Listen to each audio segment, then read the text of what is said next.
केंद्र सरकार दिव्यांगांसाठी सोयी सुविधा पुरवत असल्याच्या जाहिराती करत असलं तरी यूपीएससी उत्तीर्ण झालेल्या अंध मुलीबाबत मात्र दुजाभाव असल्याचं स्पष्ट झालंय।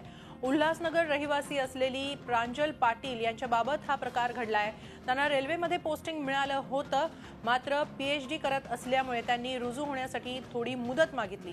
त्यानंतर 15 डिसेंबर पासून रेल्वे सेवा प्रशिक्षणही सुरू झालं, मात्र प्रांजल यांना अपॉइंटमेंट लेटर मिळालं नाही। याबाबत डीओएपी पासून रेल्वे मंत्रालयापर्यंत त्यांनी अनेक चक्रा मारल्या, मात्र त्याचा काहीच उपयोग झाला नाही। अखेर त्यांनी पंतप्रधान कार्यालय आणि रेल्वे मंत्र्यांना ट्विट करून आपली व्यथा मांडली आहे। प्रांजल यांच्याशी बातचीत केली आहे आमचे प्रतिनिधी रामराजे शिंदे यांनी। प्रांजल पाटील हिने यूपीएससी मध्ये यश तर संपादित केलं, तिला चांगली रँकिंग ही मिळाली, परंतु तिला या सावित्रीच्या लेकींना आज सरकारच्या दारोदारी फिरावं लागतंय। लाल फितीचा कारभार जो आहे तिला चांगला अनुभव आलेला आहे। आपल्या सोबत आहे प्रांजल पाटील, तिच्याकडून जाणून घेऊयात का नेमकं तिचा अनुभव काय आहे। प्रांजल, झी24 तासमध्ये अगोदर स्वागत तुझं।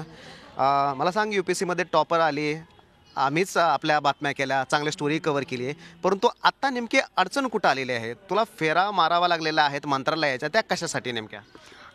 मला इंडियन रेल्वे अकाउंट सर्व्हिस ही एक सर्व्हिस आहे, ती मिळाली आणि त्याचं मला ट्रेनिंग व्हायची होती सुरू डिसेंबरमध्ये।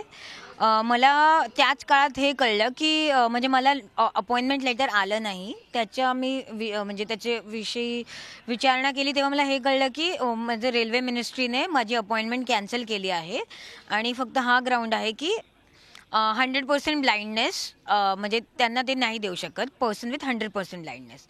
तेव्हापासून मी डीओपीटी जी रिक्रुटमेंट एजन्सी आहे त्याच्या चक्रा मारते। मी रेल्वे भवनला पण जाण्याचा प्रयत्न केला, म्हणजे गेले आणि अपॉइंटमेंट घेण्याचा प्रयत्न केला। सुरेश प्रभू जे रेल्वे मंत्री आहेत, जे मला अपॉइंटमेंट नाही मिळाली आणि मी म्हणजे वेगवेगळ्या अधिकाऱ्यांशी भेटत होते, त्यांना विचारत होते की नेमकं आता मग माझी कॅन्सल झाली तर नेमकं आता होईल काय। तर ते सांगत होते की माझा मॅटर कन्सिडरेशनमध्ये आहे आणि काहीतरी आम्ही ॲक्शन घेऊ, पण मला नेमकं म्हणजे काय ॲक्शन घेणार, कधी घेणार त्याच्याविषयी काहीच म्हणजे माहिती नव्हती आणि मला ते ऑफिशियली काहीच सांगत नव्हते की रिटर्नमध्ये नव्हते देत एखादं लेटर, म्हणजे असं काहीच नव्हतं मिळत किंवा मेल नव्हता मिळत। ते मला नेहमी आश्वासन हे देत होते की आम्ही आज तू जा, आम्ही तुला सोमवारपर्यंत कॉल करतो, शुक्रवारपर्यंत कॉल करतो, आणि मला कधीच असा कॉल नाही आला त्यांच्याकडून। दिव्यांगाकडे पाहण्याचा दृष्टिकोन, इतरांकडे पाहण्याचा दृष्टिकोन प्रशासनाचा हा वेगळा असल्याचा तुला अनुभव आला का? मला पुन्हा पुन्हा ऑफिसमध्ये जाऊन त्यांच्याशी बोलावं लागतंय। इथे सगळं म्हणजे मेन आपल्याला दिसतंय की हा दृष्टिकोन किती वेगळा आहे।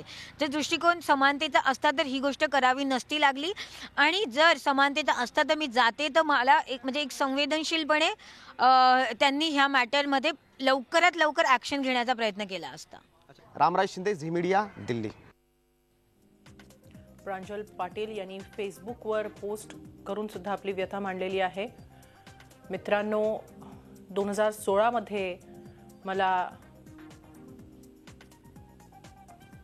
यूपीएससी परीक्षा उत्तीर्ण झाले, त्या माध्यमातून रेल्वे अकाउंट्स सेवा यात पद देण्यात आलं होतं, मात्र प्रांजलला हे पद रेल्वे मंत्रालयाकडून नाकारण्यात आलंय। तिला जे कारण देण्यात आलंय ते म्हणजे 100% अंध असल्यामुळे तिची नियुक्ती रद्द करण्यात येत असल्याचं कारण तिला देण्यात आलेलं आहे। पण सरकारचा दुटप्पीपणा यामुळे समोर येतो आहे। दिव्यांगांबाबत सवलती दिल्या जातील त्यांना।